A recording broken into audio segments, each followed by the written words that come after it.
Hi, everyone, and welcome back to another really exciting episode of Voice of Crypto. Today, we have with us Russell Bundy, who is the president and founder of MadBop. Hey, Russell, it's great to have you on our show today. How are you doing?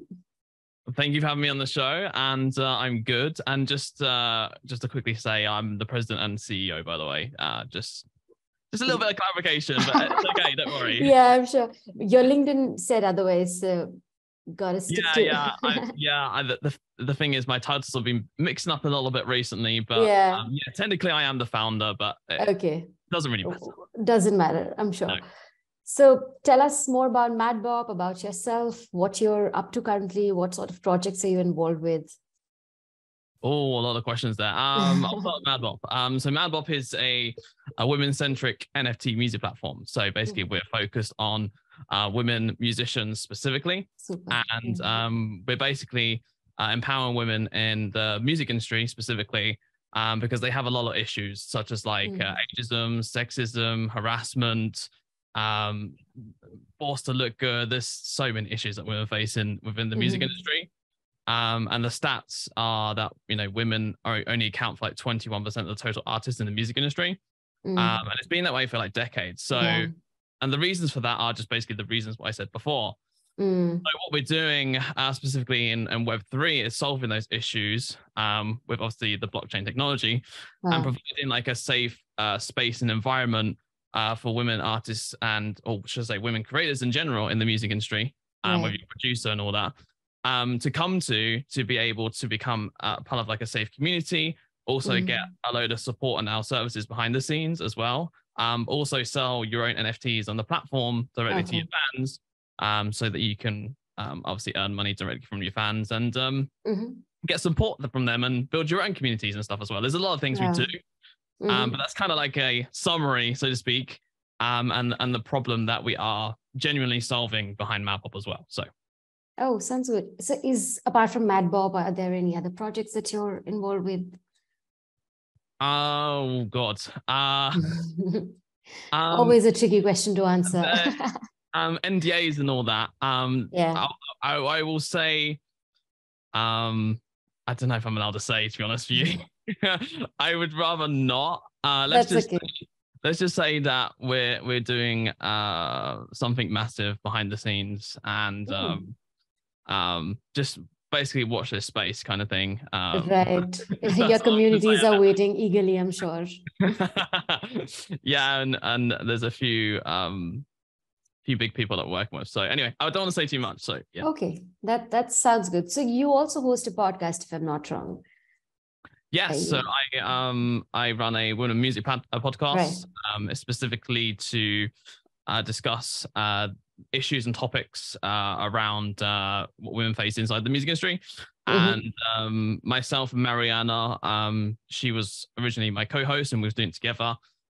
She has recently left though, about a month or so ago, because she's doing her own thing now with like doing like festivals and Web3 and stuff like that. Very interesting what she's doing. Very like futuristic stuff on the festival side over in Brazil.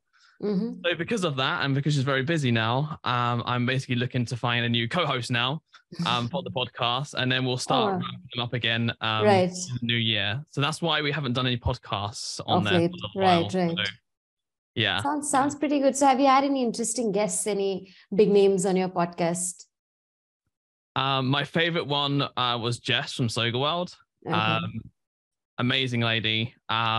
She's very inspirational. And I'll say like she's mostly my favorite if I'm being biased a little bit.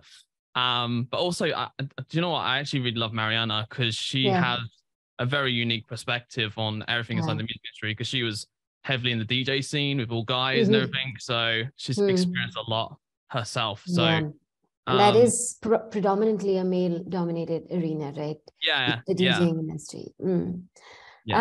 Pivoting back to Web3, what triggered you to enter this space? And I'm sure, or we like to say Web 2 and Web 3. So I'm sure you must have had a career before you moved into this space. So what were you doing before you basically entered the Web 3 space? And what was that one trigger that sort of drifted you into this space? I mean, before I did MadBop, I originally had a e-commerce business, and I did that for about 5 years. And I just happened to kind of fall on NFTs accidentally because I was part of this Discord community, and they told me to go to NBA Top Shot, and I'm like, what is NBA Top Shot? I have no idea. Yeah. And NBA Top Shot, right? You had no idea about it back then. This is like October 2020. So no one knew about it. Like it wasn't even really, didn't even pick up popularity really January, February in 2021. So that was like, just purchase a pack and you'll be fine. So I was like, all right. Anyway, so I purchased my first pack for $9 and opened it up, and I was like, I have no idea there's anything in it. So I shared the thing with the community. I was like, is there any decent ones in here? And like, are you joking? You just scored the ace. I'm like, what? And then like, it's like a one of one, like limited edition kind of NBA card. And basically it was worth about $1,500 at the time. So big money. I was like $9 into $1,500. You kidding me? I'm like, this is brilliant. Where was this when I needed it? Probably more than what your e-commerce company made you. I know, right? Like, oh my God. Yeah. So I literally fell in love with NFTs after that. And I literally researched every single thing about them over the course of 6 months. Like, what's a custodial wallet, non-custodial wallet, like what's hard wallet, soft wallet, also cold wallet. What's like the different terms and stuff like minting and all this sort of stuff. Like what is all these things? Gas fees. Like, you don't put gas in like an NFT. Like what? So I had to kind of learn all that jargon. And over the course of 6 months, I kind of thought, okay, can this be used for creatives? Like, as in, can this be used in the music industry? Because obviously my background's in radio before I did e-commerce business. Right. And I even owned my own radio station for 2 years. So I was like, this must be able to use for music. So that's when I kind of jumped into MadBop, started the company. And then I basically spent an entire year on Clubhouse. I spent an entire year on Clubhouse, basically talking to people, researching. I even trained like God knows how many musicians into the space. I got some of the biggest people that are on Clubhouse, one of the biggest people on Clubhouse into NFTs, and I originally taught them how to do it and stuff. I was in the cryptocurrency rooms. I spent thousands of hours on Clubhouse, living on there.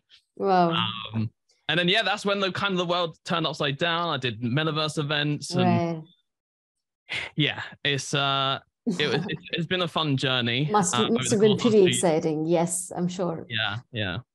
While there are quite a few intriguing, in fact, the entire industry, so to say, the sector is in itself very intriguing and new, especially to outsiders. But what is one of the most intriguing things that you find about the metaverse or NFTs? Ooh, good question.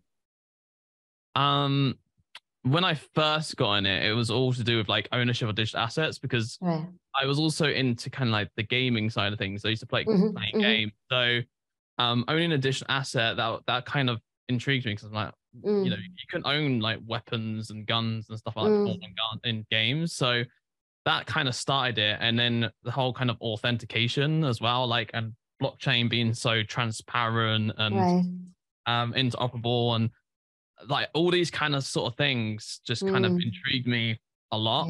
And I love how close as well, like NFTs and Metaverse, collaborate together, because absolutely, if you think about it in simple terms, the Metaverse is a game, right? And owning a digital asset inside of a game, never been done before. So the fact that you can own digital items, have it authenticated, not be tampered with, changed, or anything like that, I was like, holy crap, like this is a whole new world. So I would say like the NFT thing really like intrigued me more than anything. And then it kind of went into the Metaverse, and then because I'm a gamer myself anyway, it kind of became second nature. It was easy for me to jump into games and join communities and collaborate and do massive parties, and that's a whole nother story. But the NFT side definitely interested me for sure. Absolutely. Since you mentioned you're a gamer, did you ever play Second Life? If yes, how do you see the difference between Second Life and the metaverse that we're trying to create, or rather organizations are?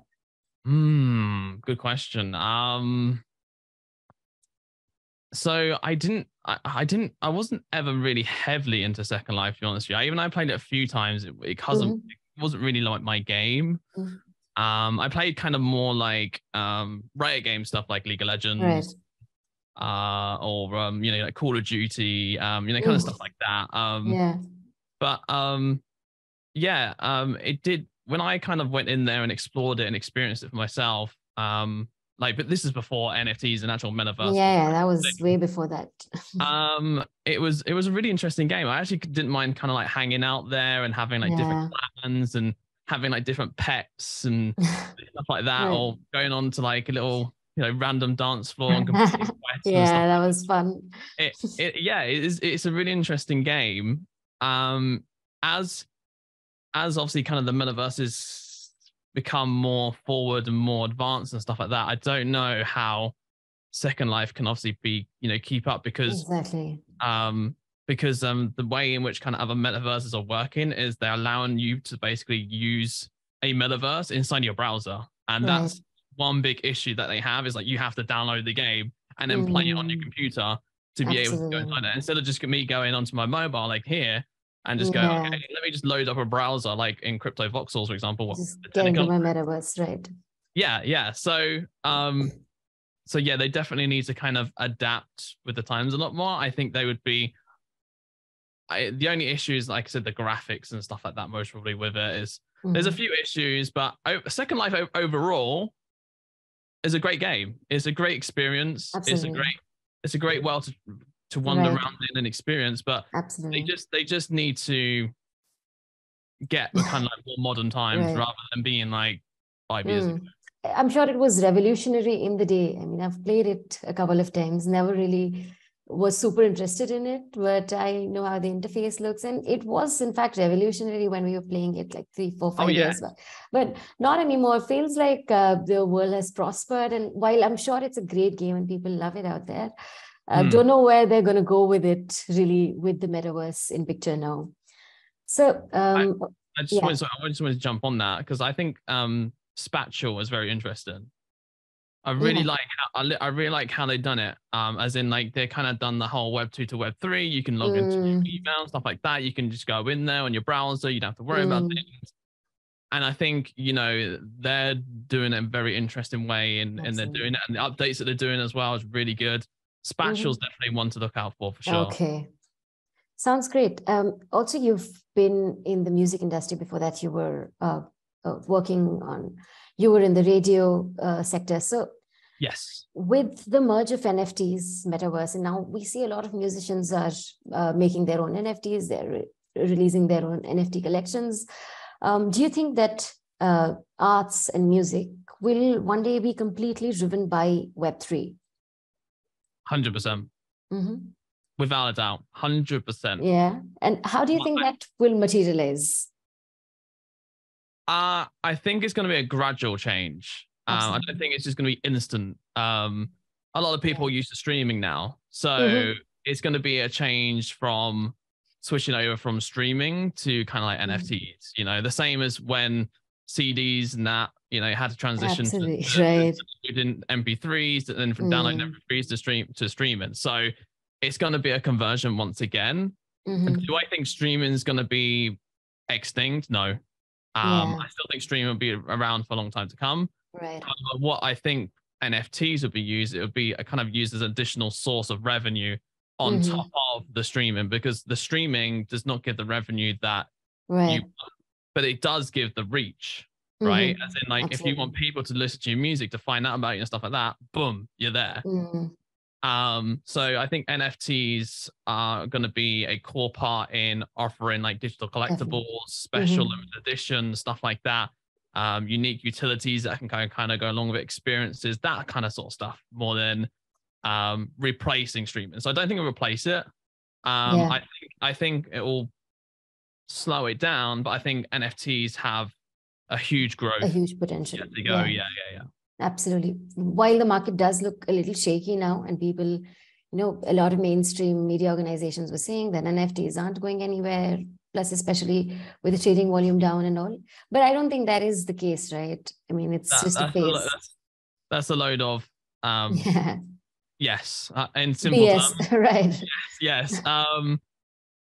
In honesty, even when the downturn has happened in 2022, there was still the music NFT side was still actually pretty thriving. Like there was still a lot of artists still making NFTs and stuff. I saw all the stats and everything for the music NFTs, and if you look back at the stats, you'll see like people were still making them, still going through, still selling. Not selling as much. I mean, it did go down, kind of towards the end of the year, but you still saw a lot more people still making them and still kind of going with the time. So, yeah, music NFTs is not dead at all, 100%. If anything, it has a huge way to go, and I mean like a massive way to go. So the huge upside on it.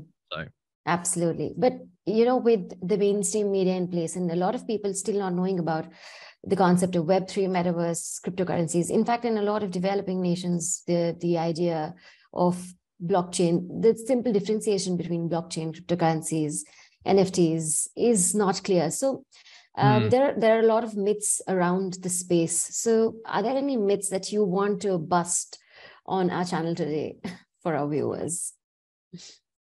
I mean, first of all, yes, everything has its own section. Metaverse is metaverse, NFTs is NFTs, cryptocurrency. Absolutely. Can I see the point of view in which people say, oh, NFTs are just as volatile as cryptocurrency? Yeah, I can, because at the end of the day, the market the secondary market, tends to kind of decide what the resale value is of NFTs. So I can see their point of view. However, NFTs has more of a longevity and it's an asset, right? Than an actual coin, so to speak. Absolutely. So there's a huge difference between them there. So I guess the myth is cryptocurrency and NFTs are not the same, basically. Absolutely. and that you the way to think of an NFT is as a vinyl, right? Yeah. And the cryptocurrency would be like the cash in your wallet, like a pound, a dollar, or a euro, right? Yeah, that is an interesting analogy. That's a distinction. So no, makes a lot of sense. Also, like when we do talk about the myths, I suppose it's important for us to address the demerits as well, right? So every growing technology has its own share of pros and cons. So what do you think are some of the demerits of the metaverse or the Web3 space? Or, anything that they need to work on better going forward? Okay, so it's not like just the downsides of metaverse, and it's like, what do they need to improve on the metaverse to make it better? Well, I had an interesting experience with the last NFT conference I went to. I went and used like this machine thing. I don't know what it was, but basically it was a VR machine, right? And basically you could like run on there and actually play the games and walk around, and then you'd like sword fight and shoot and everything like that. So just the metaverse as a whole and kind of my experience, it still has a long way to go. I think it needs to have the whole interoperability for sure. Like how like NFT marketplaces and platforms are coming multi-chain these days. I think that's what the metaverses need to do as well. Like, collaborate together and wait, kind of like not one multiverse, but like so metaverse, but kind of like be able to jump from one to another, with your avatars and stuff. So I think that's going to be important. Also the hardware. I think hardware, there's too many limitations with the hardware right now. That needs to improve to be able to expand that so it can allow millions of people in one place rather than just only like 1,000 or a couple thousand. So I think that on the tech side as well needs to be improved. And I would say the last thing is the whole Web 2 to Web 3 thing, right? Allowing people to in for Web 2 is very important. And if you want adoption to happen, you need to be able to convert those Web 2 into Web 3 people, right? Definitely. So yeah, I think that would be like the third one, is making it kind of user friendly and the user experience as well as possible. so that people can just be able to jump in seamlessly without having to, Absolutely. worry about learning what a wallet is or, yeah, makes a lot of sense. barriers. Absolutely. So I'd say those are the three improvements. Right. And I guess what I don't like about Metaverse 2 is, or one thing that I am kind of worried about is it's going to make people want to be online a lot more, right? Yeah. Basically, it might take a lot of people are saying XR is going to be the next thing, right? Because it's going to be mixed with physical and digital, which I get. Absolutely. I 100% agree with that. But eventually, it might get to the point where we're just living in the virtual world completely, and then we're just completely gone. Yeah, all those Black Mirror episodes turning into reality. So yeah, that's my only concern is everything being. I know we're in a digital world, and a lot of people digital on mobile phones and everything. Yeah, I get it. But I'm just worried about everything becoming digital. And no one wants to go to the pub anymore. A real party for a change. Yeah, an actual physical world event, because that cannot be replicated or replaced with the metaverse. Absolutely. Right. So absolutely. Yeah, that's my only concern is that really. But to be honest, I mean, we've said it for a lot of technologies, right? When news became digital, people said that newspapers would cease to exist, but that never happened. I feel like there'll always be a thing about being in the physical world that will attract people. But I think that's where XR would come in. Yeah, right, 100%. absolutely. But VR and stuff like that, when you're enclosed and I mean, after being on that machine for 20 minutes, I felt sick. I come off the machine. I know. Yeah. After a while, you just can't bear it. Yeah. Yeah. So I had another question for you. You are the CEO and president of a Web3 firm, and you've had a decent share of experience in this space, but a lot of people say, and I do tend to agree with it, that there's a lot of noise in the market right now because the sector is blooming. A lot of people are entering this space and there are a lot of new businesses, startups happening. In fact, most of the businesses in this space at this point are startups, right? They're not that old anyway. So what do you think differentiates a good Web3 startup from, let's say, noise and a startup that people shouldn't invest in or shouldn't look forward to? Interesting question. I mean, first of all, I just wanted to clarify, MadBop is still at the startup stage, technically. Most organizations are. The space isn't that old, right? So I just wanted to kind of clarify that. I'm not a massive dude who's a massive company or anything. But anyways, what do I think is a good Web3 startup? To be honest, it has to be something that either is improving the Web3 space or solving a problem, right? Absolutely. Bottom line, that's it. It doesn't matter what I don't care what it is, right? Yeah. If you're not solving a problem or you're not improving something in the industry, there's no point, right? There's because no point at the end of the day, the customers come first. So the differentiation is something that actually does something for the customers and actually solves the actual problem, not oh, hey, I'm just building this marketplace. And it's okay, well, there's 2,000 marketplaces. Exactly. Oh, yeah, but we're doing the same as OpenSea. I'm yeah, there's already OpenSea for that. So why the hell would I want to go to yours over OpenSea? So the differentiation is it has to be something that stands out. And like that is actually solving a genuine problem, what MadBop is. MadBop's actually genuinely solving problems inside. Plus, there's a social impact that your company aims to create, right? So above all, standing for the cause. Yeah, exactly. And at the end of the day, we also just want to help women in any way we possibly can. Right. That's why we offer numerous services behind the scenes, but also helping them to become part of our community so they can collaborate with other artists and that inside of that, and also bring all their fans in there, but also to help them improve their own communities, on Instagram, Snapchat, TikTok, all that sort of stuff too. Right. So there's a kind of, MadBop's kind of multi-layered, but the point is we're solving a genuine problem, and that's what other companies need to do. Absolutely. Couldn't agree more.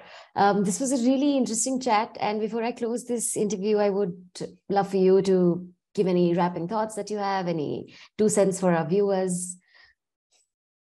Oh, okay. I think, okay, I just want to mostly talk about this year. A lot of people are putting in predictions on, what's going to happen this year, what's going to be the big thing, blah, blah, blah. One of the most common things I've seen is a lot of regulations and stuff that are going to be put in place. 100% agree that absolutely it's going to happen. It's going to happen regardless. So this year, a lot of regulation will be put in.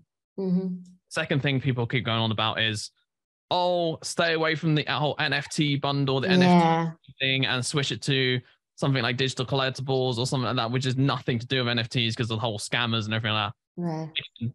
I agree. I mean, the fact that we're using the whole NFT thing, like for example, when vinyl was made, right? Before vinyl was made, they used to call them 45s. Yeah. Do you see what I'm saying, right? Like, we don't sit there and call vinyls 45s now. We call them vinyls. Yeah. So it's the same with, the whole NFT. And NFT will be called a digital collectible, for example, or digital ownership, or something along those sort of lines. That'll be like the second thing I would say. And then the third thing, and I'll say the last final thing, is there's this whole battle going on right now with the whole centralization, decentralization. Yeah. Now, FTX thing, obviously, that's caused a lot of issues. A lot of damage to the industry. Yeah. We all know that. There's no big new news there. But the question is, which one's going to win, right? Is it going to be decentralization? It's going to be centralization. Yeah. I think it will always be a mixture of both. And what I mean by that is the community, right, is a centralized point. Okay. But the decentralization is the actual asset itself. Absolutely. So I don't think, this is just my personal opinion. You can completely disagree with me, but I think it's going to be a hybrid of both. I think it's going to be both. Makes a lot of sense. Yeah. I don't think it's either going to be one side or the other. A lot of people don't like centralization right now because of everything that's happened with FTX, which I completely understand. That's why everyone's like, centralization, decentralization, like pushing it away. I don't think anything's ever going to be decentralized, because what will happen is when they're doing decentralization stuff, there'll be scammers and that who will just rip on the decentralization side, and then they'll be like, centralization again. Like, we want some governance. That's all. So I think those three things: regulations, digital collectibles, and decentralization versus centralization. And I think it's just going to be a hybrid of both. Yeah, it is always going to be a mix of both. I agree with that. Superb episode with you, Russell, today, and we hope to create many more such episodes with you.